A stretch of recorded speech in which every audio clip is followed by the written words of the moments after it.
Welcome to Gruesome, your horrific true crime podcast. I am Meg, and Beef Manhattanite Connie is going to tell us all about Rhianda Dillard tonight. Also, if you're new here, this is a Zencaster powered podcast. So if Hey, you have been considering starting a podcast and you need a very simple way to do it, you should go to zencaster.com, ZENCASTR/pricing, and use the code gruesome with a capital G for 3 months. 3 months off your first 30%. 30% off your first 3 months. I was like, where is she going with this? Yeah, I'm just whining and dining it, I guess. Hold on real quick. I have to make sure. There we go. I had to turn my leveler on because it wasn't the whole time we were chatting. Okay.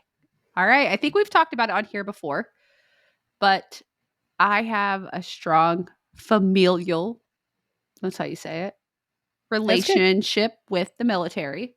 My husband was in the Air Force until 2020. My brother-in-law was in the Air Force until 2019.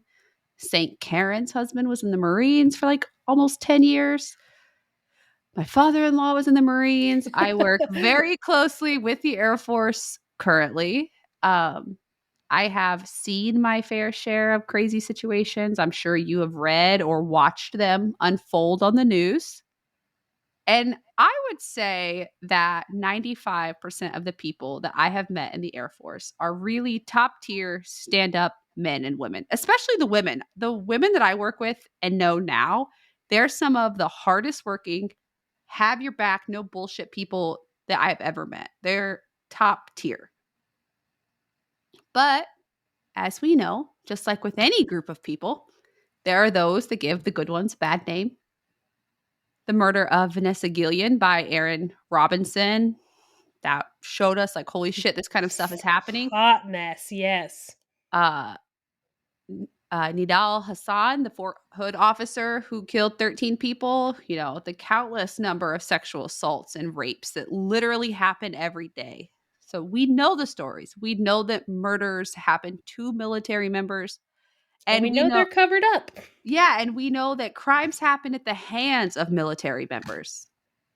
But at least for me, it is still always shocking to research cases where a member of the armed forces is the suspect. And I don't know if it's because like I work with especially at the Air Force. Like I work with members of the Air Force, so I hold them at such high esteem. Yeah, you hold them to a higher standard. Yes. And so if you can't gather or couldn't gather, we're going to talk about that exact situation tonight in a case that you may not be familiar with. Rhianda Dillard was born in Hattiesburg, Mississippi. She was described by her mom as crazy smart, which I love a smart girl. Brains. Brains. Brains.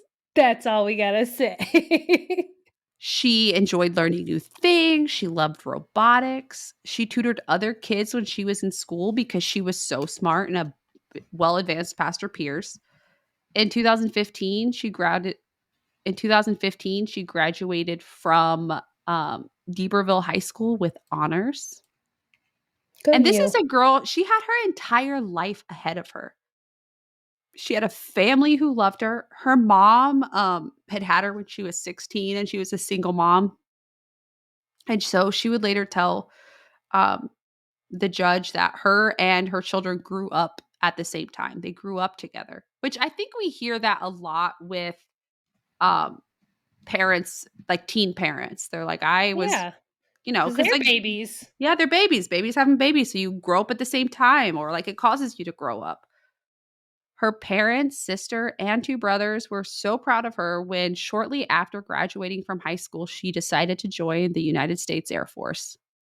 Her younger brother, Michael, and her, like they were extremely close. They were about a year apart in age, and they participated in a lot of the academic competitions, athletic activities growing up. Her nickname was Cookie Monster because her dad said that she loved cookies and I like was like, is it because she loved cookies? yes, Straight up. especially Okay, this is my Oreos. kind of girl. After basic training and she went to her job school, she proceeded to her assignment at Offutt Air Force Base in Omaha, Nebraska. Her mom said that she was okay with her joining the Air Force and she wasn't worried about her because she knew that her job was with computers and she knew that she wouldn't be like actually fighting, which I feel like as a parent, that's a standard feeling. Like I would feel if my one of my kids was like, I'm going to be in infantry, I'd be like, oh shit, that's dangerous. But if they're like, I'm going to work on computers, I'd be like, that's dope. Proceed. Go on. She arrived at Offutt on March 14th, 2016, my husband's birthday.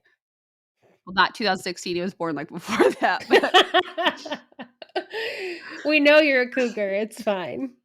proud of it. And I've been to this base. To me, it seemed like it was pretty big. I don't think it's like one of the biggest ones. My brother-in-law and sister-in-law were there at the time. This is like where my brother-in-law was stationed when he was in the Air Force. And this is actually how I first heard about this case because it was all ongoing and my like when they were there and like when we visited my sister-in-law, which you know my sister-in-law. St. Karen, right? No, my No. sister-in-law. My brother. Sister-in-law. Oh, right, Yeah. right. Okay. That's your sister. Yeah, sister. But my sister-in-law was pretty shook up about it. And truthfully, she still is because it was pretty crazy. It's scary. I Rhianda mean, I worked. don't know it's scary. They were not there yet, but I'm sure it is. Yeah, you know. I know it's coming. Rhianda worked for the 55th Strategic Communications Squadron, aka she was really smart.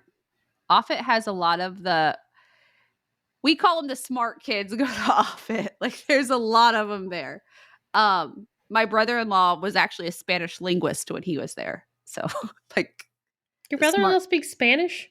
Yeah, he taught himself Spanish in 6 months at his job school. He had never spoke Spanish before. He took like Japanese in high school. And then when you join to be a linguist, you don't know what your language is going to be.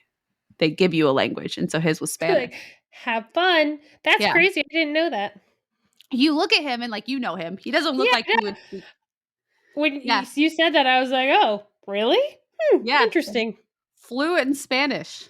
Yeah. Um, Rhianda was never late for work. She was one of the top airmen in her squadron. Bill Lewis, he is now a civilian employee there, but at the time he was their supervisor. He said that she was one of the top airmen that he had ever trained in his several years there, which included like about 50 people. Her job is classified as highly sensitive because it dealt with nuclear targets. She was a cyber systems operations specialist. So, like we said, she is extremely freaking smart. One night, shortly after arriving at Offutt, she went to a basketball game where she met Timothy Wilsey.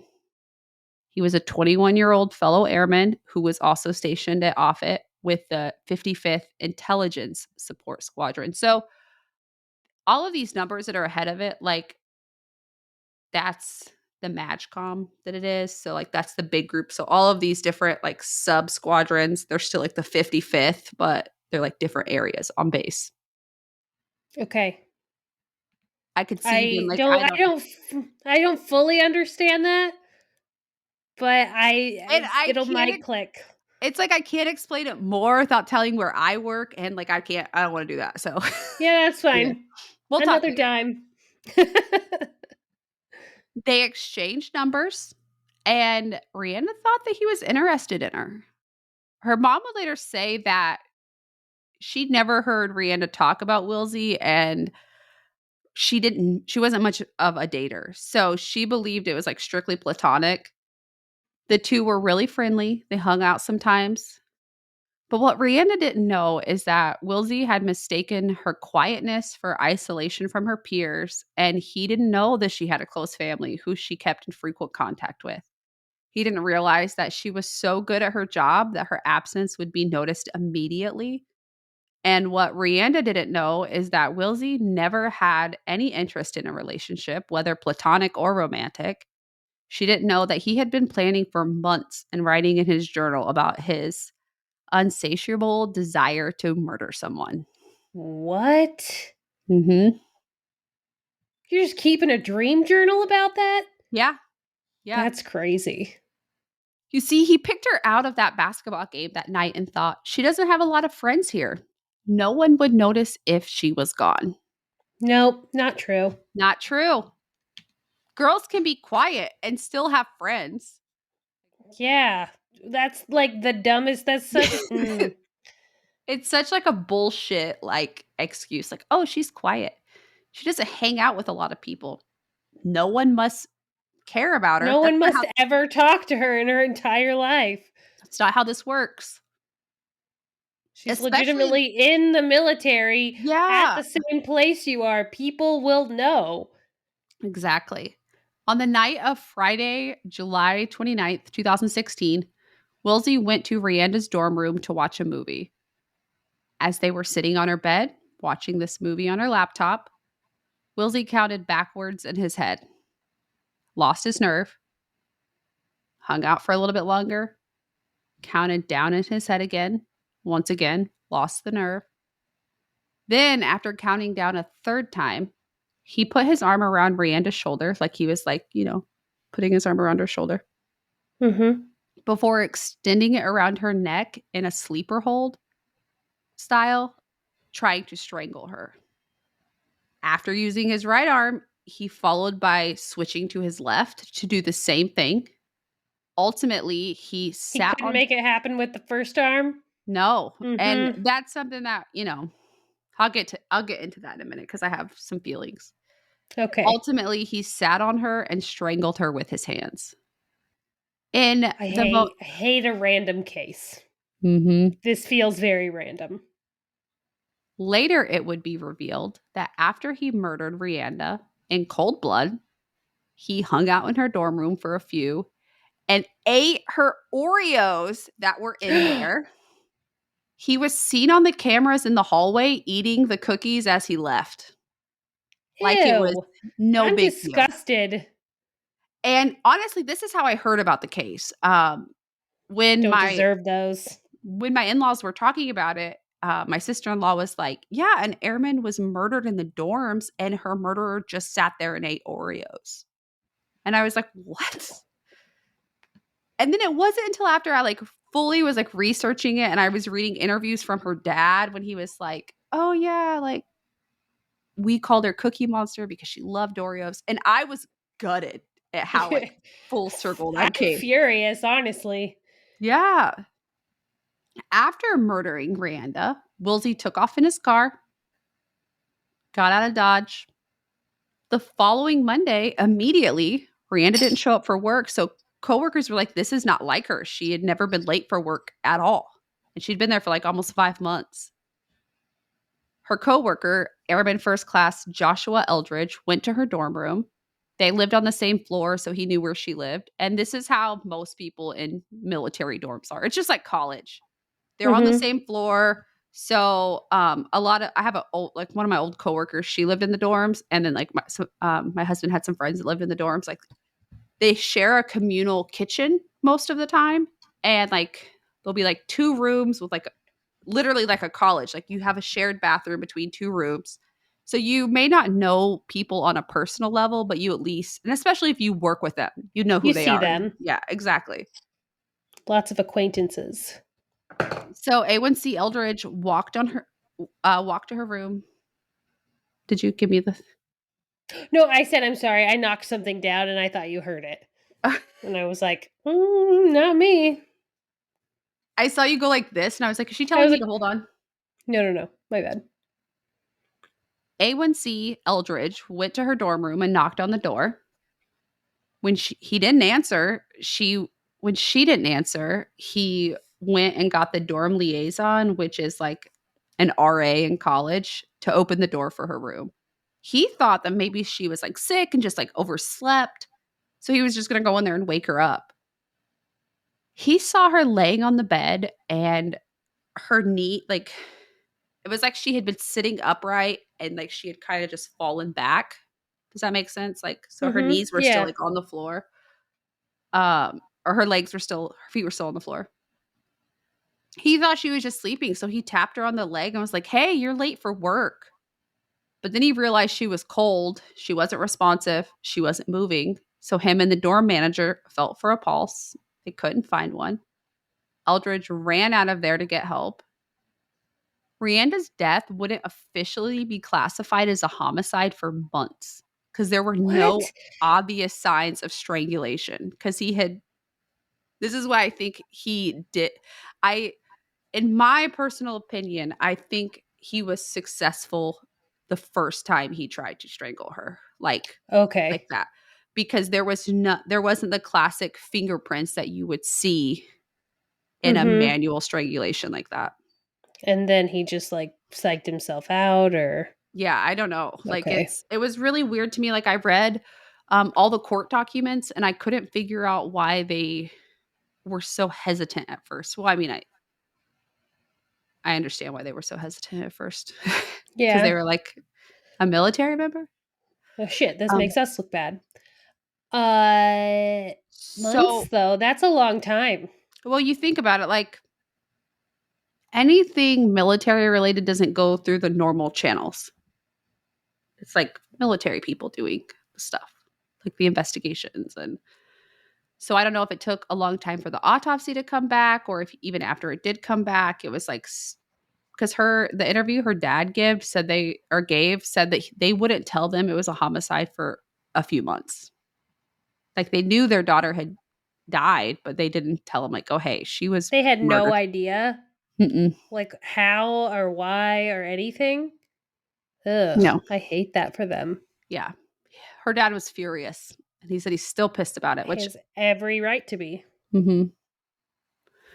So initially, once the tape was reviewed and Wilsey was seen leaving her room, OSI, which is the Office of Special Investigations, it's like the detectives of military police. OSI wanted to talk to him because he was the last person to see her. They were just wanting to talk to him about her death, but not him as like an official suspect. They had no idea how big of a sick monster he was at this point. OSI realizes that Willie didn't report for work. He's nowhere to be found. So they're like, "Hmm, what the Seems hell? weird. Very odd." And this piece of shit was still Snapchatting and texting his friends during this time. As we have said before, we love a dumb criminal who's just like, Yeah. "Dee, dee, dee, dee, dee." um, he texted one of his friends Rihanda's room number with the text, "My bad." And the Ew. friend was like, "What the hell?" It was an airman who lived on base as well. So Double ew. That's even worse. mhm. So the friend was like, "What the hell is going on?" So he went to that dorm room and he saw that it was blocked by like investigation tape. And he's like, "Wait, what the hell is going on?" And you see a lot with like when I mean, it's just like on a college campus. It's like a lot of whispers. Everyone's like real hush hush Let's say, about did it. he say anything? Yeah, because he later testified about it. Oh, okay. Yeah. I was like, did this just Well, come so, out after? Did he like say, "Hey, no. I just got this weird text. Maybe you guys should look at it." And OSI starts searching everywhere for Wilsey. They looked in his hometown, Valdosta, Georgia. There's a base right there. So, like, they just kind of had people looking for him, but there was no sign of him. The Oreos that he was seen eating in the camera footage were found in his room. So they knew he had went back to his room before leaving the area. Because at first, they find a body. He's nowhere to be found. But at that point, foul play wasn't suspected. So they're like, wait, what is going on? Like, he's nowhere to be found. Like, what the hell is happening? And then he's texting people and they're like, this guy's something is up. Yeah, I don't understand how foul play is not suspected at all. My personal opinion is foul play was 100% suspected. They were And just saying that it wasn't. it wasn't released. Yeah, has to. There's no. You They're have not going to look at this girl and say, "Nope, this is a totally normal event." This because I we know have like no. toxicology reports and stuff take like 6 to 8 weeks at the earliest to come back. So I understand, like, I get that, but like you have to be like, this is a healthy girl. She never had, like she's not having any Yeah, issues, and you have to know something happened. So They were able to track his phone, and 13 days after Rianda's murder, he was apprehended in Emporia, Virginia, at a hotel because he was using his phone the entire time. So they were able to track his GPS like a moron. I mean, I'm glad that he did because he was caught, but like, Dumb, you are a dumb stupid, criminal. stupid. Okay, go on. I'm So still listening. OSI searched his car, and that is when they realized, holy shit, this dude is a maniac. In his car was this journal that had the details of Rianda's murder. He talked about how he wore a Joker shirt when he went there because, quote, I thought it would be funny to wear a shirt of a sociopathic serial killer while committing a murder. Ugh, what an edgelord. Other entries in the journal said, quote, I just enjoy killing. Simple as that. I just wanted to know what it felt like. He wrote in agonizing detail how he murdered Rianda and also how he thought about killing again and planned to murder someone to steal a car or a license plate if he needed to. One, you don't need to kill someone to steal a license plate, you little. Creep. Lieutenant Colonel Richard Shermer, he was Wilsey's commanding officer. He had breakfast with him the morning of Rianda's murder as part of this program for like senior leaders to meet new airmen who are like new to the unit. He said he was impressed with Wilsey's attitude. And when he read the journal, it made him sick. And he was astonished because that was not the same person that he had breakfast with. It was like Dr. Jekyll and Mr. Hyde. Yeah, Yeah. that's kind of their thing, isn't it? Yep. Yeah. And he said that none of the interactions he had at this breakfast would have indicated that a few hours later he was going to murder someone. The heck. Now, as we know, military trials are a little different than standard trials. See a few good men, you know. You want the truth? You can't handle the truth. They are called court martial hearings, and this was no different. So, and if you're not familiar with this, I'm going to give you a little brief synopsis of how court martials work because it's a little weird. Members of the armed forces are subject to a different justice system. Civilian criminal trials and court martial hearings have some similarities, but they're pretty different. As we know, we talk about it all the time. Civilian trials, the defendant is judged by a jury of their peers, typically about 12. Military juries, on the other hand, are usually commissioned military officers. However, the person can be like, I would like an enlisted jury, like enlisted personnel in the jury, if they decide to. There is not a random jury selection. In addition, the number of jurors varies from 3 to 12, depending on what the type of court martial it is. You do not need a unanimous verdict to convict in a court martial. It only needs to be 2/3 of the people. Okay. It's If like majority rules. if death penalty is on the table, because they do have death penalty for court martial cases, that is the only time they need a unanimous vote, which I'm glad. Yeah, fair. The UCMJ, which is the Uniform Code of Military Justice, is the primary guidance system for the military criminal process. And these court martials vary from you cheating on your wife, because that is illegal in the UCMJ, to like murder. Like there's a Yeah, wide wide range range. there. Some like there's 3 different types of court martials depending on like the severity. Some of the penalties are like confinement for 30 days, hard labor, and then they go on to like forfeiture of like part of your monthly pay, like rank reduction, you know. Dang. It's because I see like there are times when I look at like court martial hearings and stuff and like look at like what's going on, because like we can see some of that, and I think like That's a little bullshit. They probably should have got more time, especially when it comes to like sexual assault cases. But Mhm. then you see that people get like they get in trouble like that for like cheating on their wife or cheating on their husband. You know, it's anything that makes the military look bad, pretty much you could be court-martialed for. And then obviously, ultimately, you can also be discharged from service. That's where you get like the dishonorable Dishonorable discharges. And discharge. That's the extent of my knowledge right there. yeah, Is like there's an honorable one and there's a dishonorable one. obviously, murder is not a misdemeanor.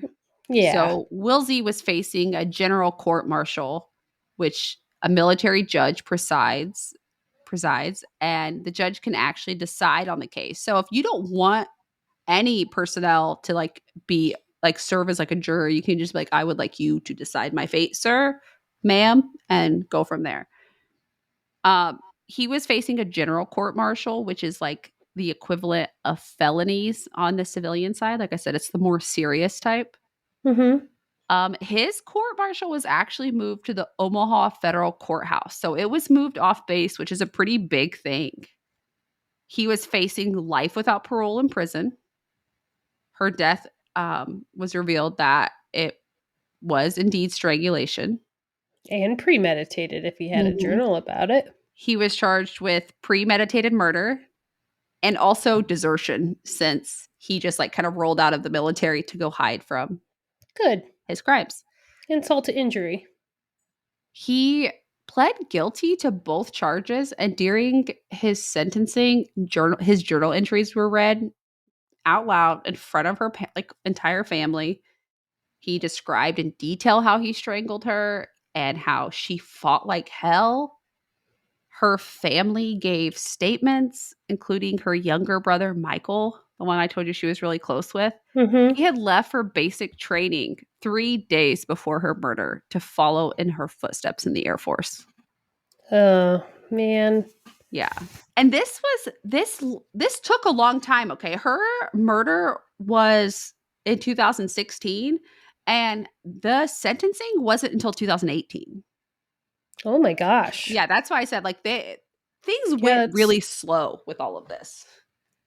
Which I guess is not you know, Derek Chauvin's trial was like how many years afterwards, you know? yeah. So I that mean, 2 years is reasonable for a murder trial to, like, be done and over with, but just the fact that they had to wait that long to get answers about their daughter or their family yeah. member is It, not it's okay. weird to me that it took so long for sentencing when he pled guilty. Yeah, That that's was weird to also me because there wasn't like a full trial, you know? Like he pled guilty. you're just Um like, "Yeah, I did it. Okay, what am I in trouble for?" his defense attorney tried to argue that the journal entries were just like an artistic outlet. It's just like That's not ramblings art, of friend. that's very strange that you're talking about like I am at this uh rest stop. I would like to murder this person. And it's like, oh, weird. Your GPS shows that you were in this spot during this time. This is not like fantasy. Like you described in detail how you murdered a 20-year-old coworker. Yeah, that's reality, Yeah, friend. That's not fantasy at that is all. not, yeah, exactly. Because they were like, we need to get him life without parole because he's a danger to society, which he fucking is. Like, Yeah. Well, that is obviously, he was already plotting on murdering another person. exactly, Like, he exactly. was And like, that's that what guy was a serial killer in the making, and he just got caught. Good, good. let me go back to I just like it. That Yeah. was a direct quote from him. So I'm sorry. No, this is not fantasy. And I understand you're doing your job, but that is the wrong route to take, bro. Yeah. So the judge also heard from his family as well. And honestly, I was surprisingly moved by reading their testimony because it's not his family's fault. Like it's, you know, you can love your kid as best you can and then still grow up to be a psychopathic maniac. Like it's Yeah. not always nature versus nurture. Well, there was a video that was played. It was like almost 40 minutes where his parents, his sisters, because he had three sisters and high school friends, they described him, you know, loving son and a brother. I don't understand how he could ever do this. His father was a retired master sergeant in the Air Force. He worked at Chick-fil-A before joining the Air Force, and I dare I say, how How, dare you? how dare you disparage our milkshakes, sir? Mm-mm. His coworkers were in shock over what happened, obviously. Um, his dad was like sobbing during his part, like when he was being like giving his testimony. He was like, "Why, God, why? From my heart, from our family, we are so sorry." His mom, Cindy, said that she was anguished for Rhianda's family. And she said, I wish I had an explanation, something I could say to give them an answer, some kind of peace. I pray for them over and over. And after the video was played, the douchebag himself got up and gave his own apology. He said, I have I hurt. was I was gonna ask, did he say anything? Did he give any reasoning? Um, No. he wanted to see what it felt like to murder someone. That was his reason that he gave over and over whenever he was questioned. I just wanted to see, dude. I just wanted to see what it felt like. That's not. Oh my god. Yeah. Ugh, Um, I hate him. I hate him. His apology said that I have hurt Airman Dillard's family, a family I don't even know, and I have hurt my own family, whom I love dearly. He faced the judge because the judge is also a member of the military. His name is Colonel Vance Spath. I know my apologies will have little or no impact, but I hope it will help that I take responsibility for my actions. To which I say, fuck off, Timmy. Yeah. No. Like No. And there's that is no. when you are, I think about this every time I see any case where the murderer is a young person like this. Like, if you truly do have a good family and you're doing all of these heinous things, like you are not thinking about them when you're doing this. Like, you're not thinking about the damage. You're taking a life that's insane in itself. Like, you are robbing someone else of their life. You are forever changing his or her family, the victim's Whoever family. knows that person. Yes, Anyone who has ever met her or knows her exactly. or Like I said, my sister-in-law this happened half a mile from where they lived. And she still we were talking about this case a few weeks ago because I was talking about how my husband sleeps with all of the lights on. And I was like, if I could change one thing about him, the most unattractive thing about him is how I have to go through after he falls asleep and turn off all of the lights. And she was like, look, it could be because it's easier to see someone if they come into your house if it's not completely dark, which is fair. She's like, and I still sleep with lights on. Like I have to have like her husband, my brother-in-law, come turn off all the lights because ever since this and someone just coming into to a house and or a room and doing this, she's like, I have so much anxiety about look, it. okay. Having every light on is different than having like a lamp on That's what for I vision. said.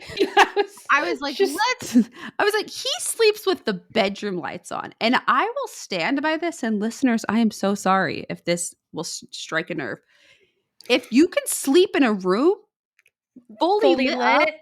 I want to see a psychiatric evaluation because how? How? Like a barring just like pure exhaustion. Like you are Yeah, okay, exhausted and yeah. you're just like, I need to rest. I cannot move my bones. We But we are one of those I am one of those mom. My daughter is my last baby. And so we still co-sleep. Don't come at me. I know it's a problem. She has like one of the only finished rooms in the entire house. And I mean, for a while I was using it as storage because I was like, she doesn't even sleep in she's here. not staying in here. It's fine. But I got all of it ready and I was like, this is it. She's moving to her room and it's not her that's the problem. It's me. I love to snuggle with her. I'm never going to get this again. So I still co-sleep. She's almost 4. So like I'll bring my daughter into bed because she will fall asleep other places. And I'm like, you're coming to bed with mama. And I'll put her in bed with me.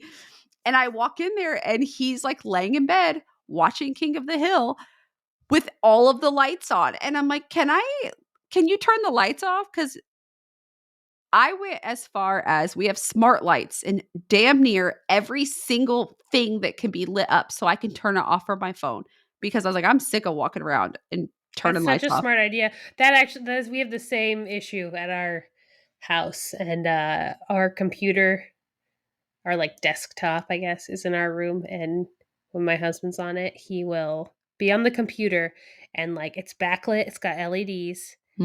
All the extras. Both of the like side lamps are on, and the actual like light is on. So I walk in and I'm like flicking lights off, turning. How? Why? It is nighttime. He's like, I like it to be light. I'm like, Yeah, that's what he told I like me. it to be light in the day, but now it's night. Yeah, and my whole thing is this, and if someone can explain this to me, I'm all for it. If you can debate this, why do you need your lamps and the overhead light on? That is Yeah, redundant. That is redundant.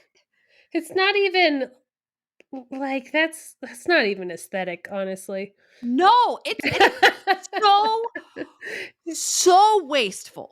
I have 3 kids. I am a wasteful person. I have, like, a plastic straw McDonald's cup right in front of me that I'm sipping off of. I'm trying to do better, but, like, there are things I can cut and, like, my electric bill and my electric consumption. Like, I try to do better, and I'm just like he looks at me when I'm like, can you turn the lights off? Like I have something growing out of my forehead." He's like, Why would I? "It's Like you time can for bed." Yeah. Like, this is why you can't go to sleep. It's because you think it's daytime outside. That's what I said. I am like a Ferrari when it comes to bed. I have to have everything running perfect. Like I don't sleep well anyways. I rock out and like 4 to 5 hours of sleep a night and I'm golden. Anything No, more than that, I that's crazy to me. like I would be dead. nope, I am at peak performance at 5 hours of sleep. If I get too much more, I am not good the next day. And I wake up a lot during the night. Like, I know I have some sleep issues. Shh, don't at me. I know. But like, I have to have it completely dark. And I Yes. already had to get used to hearing freaking Hank Hill every single night because he has watched King of the Hill for 5 years every single night. Wow. He's got his, routine. It is a routine. That's his bedtime routine. But I digress. That was a That's a big digression, and I'm sorry.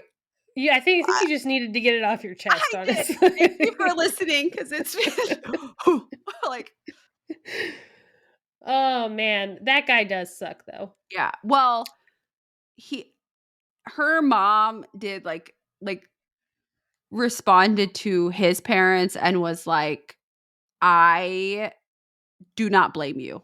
I don't blame you guys, but I cannot forgive your son," which valid. I get. Yeah, that was nice of her to give them that piece, I guess, 'cause And she's not getting any. no, and that's what she said. She said, "I have hate in my heart for you. I can't forget what you did to her. Every day I want you to think of my daughter."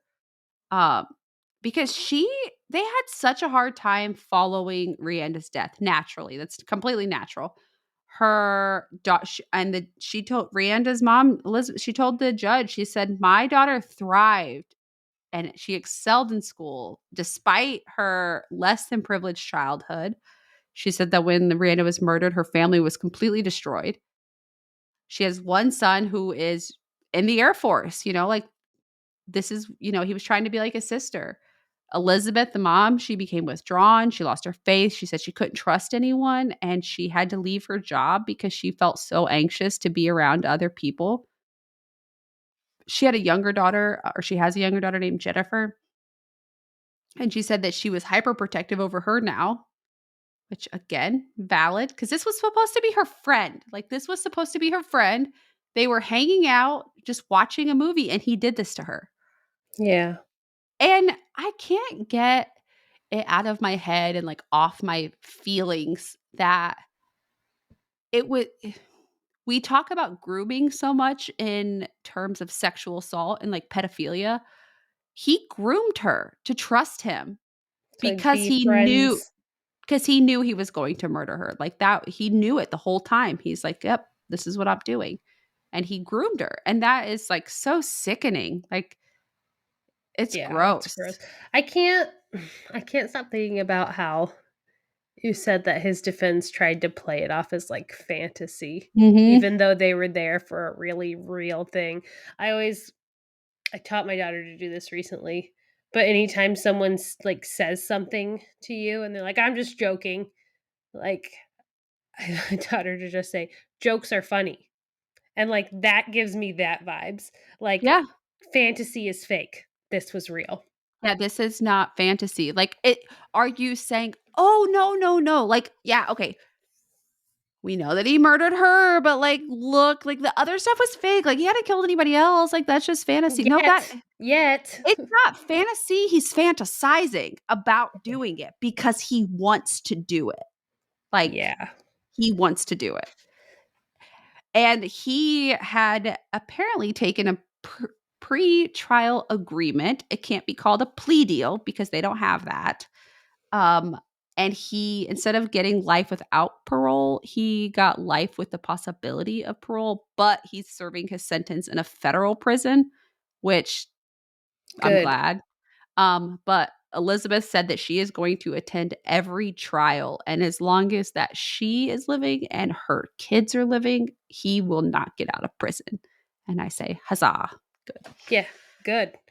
He does And not deserve to get out of prison and so ever. Offutt was rocked by this, obviously. Like that's like I said, that's like where the smart kids go. Like you don't think of being like, it's not like it was, oh, like someone was like drinking and driving, there was an accident. Like it was like this was a premeditated murder. And so they're like reeling from this. And then like a few like 2 years later, they had another murder there. There was What? yeah. Are you Literally gonna down tell me about that one too? just real briefly, like this was literally down the street from where my brother-in-law and sister-in-law lived. Tech Sergeant Zachary Furlick, he murdered his wife Carrie before, trigger warning, suicide. He took his own life. And he did it when their kids were home. No. How old were their kids? At the time, it was like 17 or 11, 13. They're like juvenile, Ugh. like mid pre-teenage. And one of them is who called the police. That's awful. It's like you're getting all the wrong type of publicity off at Air Force Base. Ugh, those Yeah. poor kids. I That's terrible. I'm not saying like I like, hey, if you want to murder, like, but those are your No. effing kids. Like, those are your kids. Not only are you giving them the trauma of both of their parents are dead, you're going to let them hear it, see it. Like, Have to handle it on their own, alone? I used to live on Paris Island, which is like a Marine Corps base. And I came home from work one day and there was OSI everywhere. And like, I couldn't pull into my garage. And I was like, what the hell is going on? And again, trigger warning for suicide. I looked like I go upstairs and I look out because like everyone's it's you see all the memes like you see like but it's true. There's like a Facebook group for all these military spouses. And I look out the window and there's a car backed into the fence because it was like an alleyway Uh-huh. and like our garages were in the back of our house. And my neighbor had taken his own life in his car, like pulled out of his driveway and took his own life. And yeah, yeah. Yikes. And it's just you never hear anything about it. It's just like kind of like brushed under the Yeah. rug. And it's like, holy like I think that's one of the reasons I have so much I mean, I saw it with my husband. Like I see how it's not a joke. Like there is a complete disregard for mental health in the military. Yeah. Like it's I have insane. I have little to no experience with military junk. Little, but it's it's never good news, right? Like every time I hear something new, I never hear something like positive. And like I said, I work with the military and everyone that I know is like they are great. I mean, you hear horror stories about like military medicine and stuff. I mean, the doctors that I know and that I work with are better than the civilian doctors that I have come in contact with. And I think that if you are stepping up, because I would never join the military. I can't do it. I can't make it through basic training. I can't be on time anywhere. Like that is not, I can't do it. So I think, especially for women, knowing the gender ratio, like how outnumbered you're going to be, taking that stand and be like, hey, shit could pop off and I'm going to go defend this country. I think that's pretty badass, no matter what you do, because I couldn't do it. But I also think that, like, I see how affected they are when they come home from doing all of that. And I see, like, the toll it takes on families, the stress. Like, it's A you, lot. yeah. And you hear stories about, like, people coming back from, like, Afghanistan, Iraq, and, like, having severe PTSD and, like, horrible things happening afterwards. But it's like, what was the reason? Like, you're sitting at a computer in the Air Force and you're, like, fantasizing about murdering someone. You groom a girl who you think is, and I think that's what pisses me off the most about this case. He thought less of her. He Yeah, was he like, thought that because she was quiet, she wasn't. exactly. Yeah, she maybe she wasn't worth as much as someone who wasn't, who was more extroverted. Yeah, Exactly. that's And frustrating. it's like you were like, you like, I don't even have the words for it. It's like he's like, he was sadly mistaken that people weren't going to miss her. And it's like, because she was more reserved. And I think of me, because, like, in a group setting, like, I'm more reserved. Like, I'm not like, you know, if I was at a basketball game where I didn't know anybody, I would I come wouldn't off be like that. talking to anyone. No. And so it's like, because she wasn't, like, the center, like, she wasn't trying to be the life of the party. You just were like, she doesn't she doesn't have any friends. No one's gonna miss her. That's bullshit. Like, that's bullshit. Super bullshit. Mm. Ugh, what a bummer. It's also my PSA to check on your friends that are in the military, or if you are in the military and you're having, reach out for help. I think, It's okay. You're allowed yeah, to. you are allowed to reach out for help. Like, please do, for your family's sake, for your sake. Like, just, we don't know unless you talk to us, type thing. Yeah, that's very true. Oh, That's a bummer. I'm sorry. it's And I'm okay. sorry that I, like, let out my shit about these lights. That's frustrating. It's same thing. Same thing. I have to go through the house every single night, shut off every single light in our house because nobody worries about the electric bill but me. I feel like my dad. Oh, I know. I said that to my husband, and my husband is I don't know how to explain it without making him sound like a dumbass, because he's not. He's great. But He's a dumbass. but he is the type of person who is like, it doesn't matter what it costs. It's like, we have to pay this no matter what. Like, we have to pay the electric bill, which he's right. We have to pay the water bill. Like, I don't care what it costs, because we have to pay it no matter what. And it's like, but it could be cheaper. But we don't have to like see what the max is. We don't have to like max it out. Mhm. Like how high can we get our electric bill? I put smart outlets on everybody's TV so I could also turn those off, because That's awesome. That's yeah, so smart. I want to do that. But it is, it's that's great until you realize, like, how much of your internet it's using, and then that's why we had to get that Eero system throughout the house, was because, because of like, the smart, because your yeah, house is smart now. yeah, because I mean, it's smart, and I love the convenience of it. I love being able to lay in bed and be like, I know that my kids have left every single light on that side of the house. So it's just like, ding, ding, ding. Do you have smart locks like that you can do from your phone, or you just have like the? I know you have the Ring thing, right? Yeah, we have the Ring, and then I have Blink cameras, like, all over the house. So, like, look, I'm telling you, if you ever find out where I live, like, you're not going to get very far. I'm going to see you. And, like, we have I don't have a smart lock. I wish I did, but we have it's a coded lock on the Oh, like doors. the pad, keypad. Yeah. I looked at the smart locks, but I was so nervous that the kids would mess it up. Oh, yeah, that's fair. Like when I told my oldest, I was like, "Hey, we're putting a code on the door. You have your own code to get in." And I did that so, like, as they get older, if their friends come in, I'll be able to, like, tell who came in type thing. Oh, that's smart. Yeah. Yeah. I didn't know you Uh, could have your own code. I thought you could only have like one. no, there's, like, 11 that we can program. Oh, cool. But he was like, "Can I make it 6969?" I was like, Like, no, you're 11. You cannot do that. "Yeah." I love smart things. I have one smart light in my house. I have one of them, and it's in our room.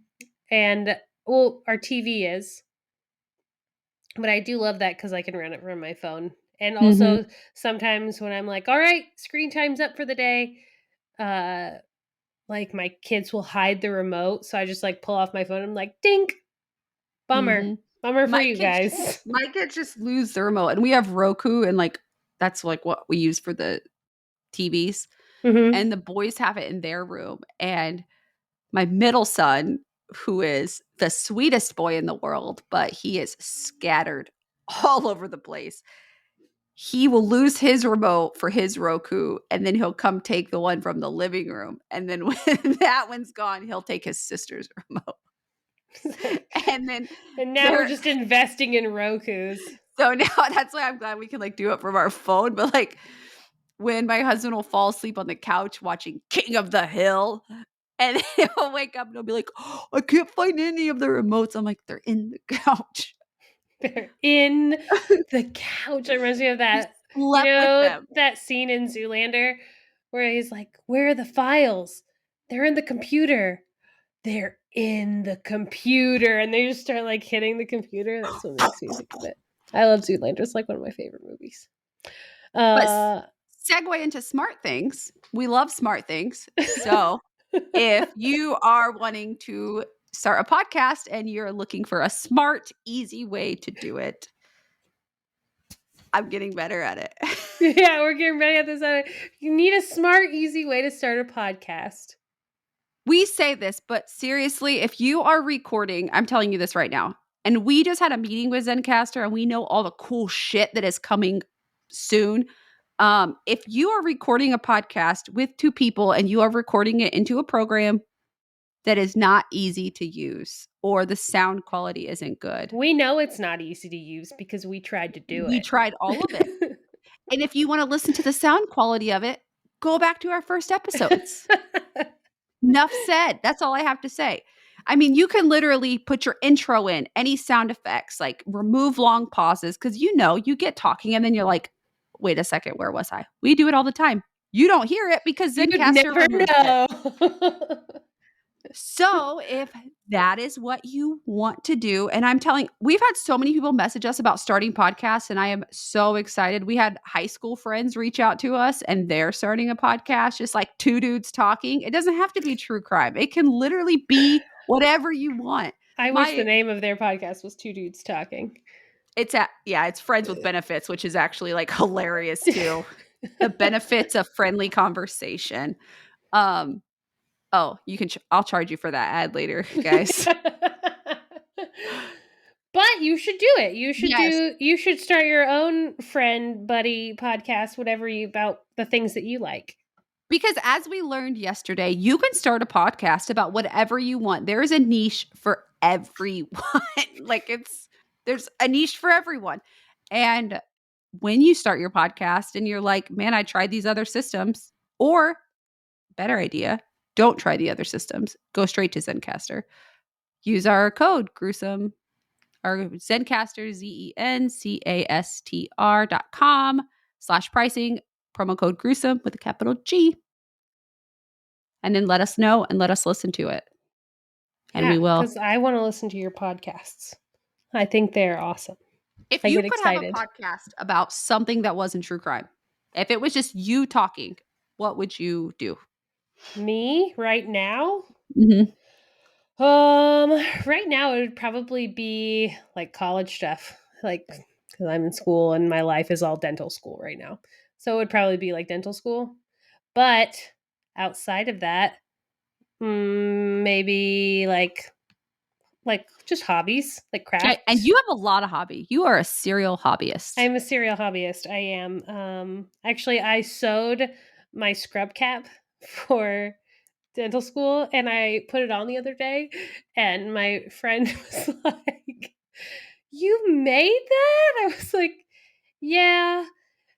And they were like, "I wish I could do that stuff. You do a lot of stuff." And I was like, "I have no chill. I have never had any chill. I cannot stop doing things." Wait, you can sew scrub caps? Yeah. Hook a sister up because the one that I have right now has like puppies on it and it's so tight on my head because like of my bun that I wear when I'm in the OR and Yeah, I'll sew you a scrub cap, no hell problem. yeah. Yeah, I get excited about things and I like hyper focus on them until I'm bored. Mhm. And then I'm like, "Ooh, a new thing." I hyper focus until I master it and then I'm like, I'm done. Yep. I'm done. But I it's don't need. always nice that you can go back to it if you need to. Mhm. I like the clout of telling people that I know how to do those things. Honestly, that's probably why our husbands were so anti podcast when we first started it because True. they were like, they're going to be over it in like a month. But look Yeah. at us now. Look at us now. Am I over it sometimes? Yes. Sometimes. But we always come back every Yeah, we're here. week, even if we are a little late this week. Yeah, sorry guys. I got this new office. Look how pretty the paint color is in there, though. Yeah, It looks you guys will be awesome. able to see. Yeah, and I still have more to do. I have some shelves I need to hang, but our Patreon subscribers will get to see this. If you want to join our Patreon, you can see my new office. But my husband games on his he's like a PC gamer and if you have seen us before, you know that like you can see him walk through because like he'll walk and just like Sometimes sit. he walks in the back of plays solitaire in the background. But I made the argument we have like a corner angle cut in it and I was like I want to sit there because I don't want to see you in this. I don't want to see I you. see you all day. I don't want to see you in my And he podcast. has this really obnoxious, I'm saying that emphasis because that's how freaking obnoxious it is. He plays, all right, guys, I'm making him sound really dorky, but he plays trucking simulator and like he has a whole steering wheel set up and I could see that in the background. So I remember when he got the steering wheel and I was very confused. I was like you pretend you play a game where Mhm. you are a truck driver and you have a steering wheel for that. All right, Mhm. okay. And that is exactly what it was. Yeah, And I was shocked. I surprisingly like this all the simulator games now are so realistic. He does know so much about semi trucks. It's insane. He can tell me exactly like we'll drive by. He's like, "Oh, that's a blah blah blah blah blah." Obviously, I don't listen, so I can't like regurgitate any of that. But That's he hilarious. he Maybe he takes could start a trucking podcast where he just he I told him to start a stay at home dad podcast. See, I think that our husbands could get on that together. Yeah, and we could do the GPN. They could be Yeah, under us. that could be on our network. I'll run that by. I'll run that by my second in command in a little bit. Definitely second in command. I love that. But we he couldn't get the cut. Like this is what delayed us going like full circle. This is what delayed us because he couldn't they were trying to figure out like the geometry of the cut and like I told them how it could go, but They didn't what do I listen. know? I'm just a woman who barely knows geometry. Which spoiler alert, I'm really good at geometry. So the argument was I do more on my computer, so I should have the better view, right? Like I should have the better Behind view. you. Yeah. Behind me, and I would like to look out and he during the day he'll never keep the blinds open and this is the only remember we were talking about this is the only light in the house that I can grow plants in. So this is me trying to like take that from him because he's like, "Oh, the glare." Reclaim. Yeah, so it's like been a funny thing in our house because I have prime real estate at the desk now because we share an office. So it's like a wraparound desk. And I love it. I'll probably post some pictures on our close friends on Instagram once it's all done. I have a skull in the background. Set it up where you could see it, but now I don't know if If you you could can see. see that shelf on our Patreon, I got that shelf for $7 at a rummage sale. I'm so like when you gave it to me, when we did like a little tradesies, ah, that just sealed you forever. But I paid you for my love or for I your have love. we have our Saint Karen Candle. candle that Meg made. I have my skull, my cameras because I'm also an amateur hobbyist photographer.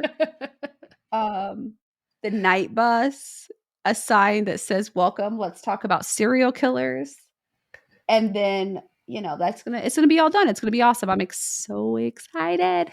I have nothing cool in the background because this was my kid's room that she never slept in, and she slept in my room, and now she and her sister share a room. So now it just still looks like a nursery. I am looking up and I just realized that I still have the tape on my ceiling from where I painted. You gotta peel that off or it's gonna stick and pull. You're gonna Oh have no, little this is the frog tape. It's good for 3 weeks. I looked it up when I left it in my oh son's room for 3 weeks. I was like, for "Oh, all the way till the end. till the end." Speaking of the end, it's the end. Here it is. Bye. Bye.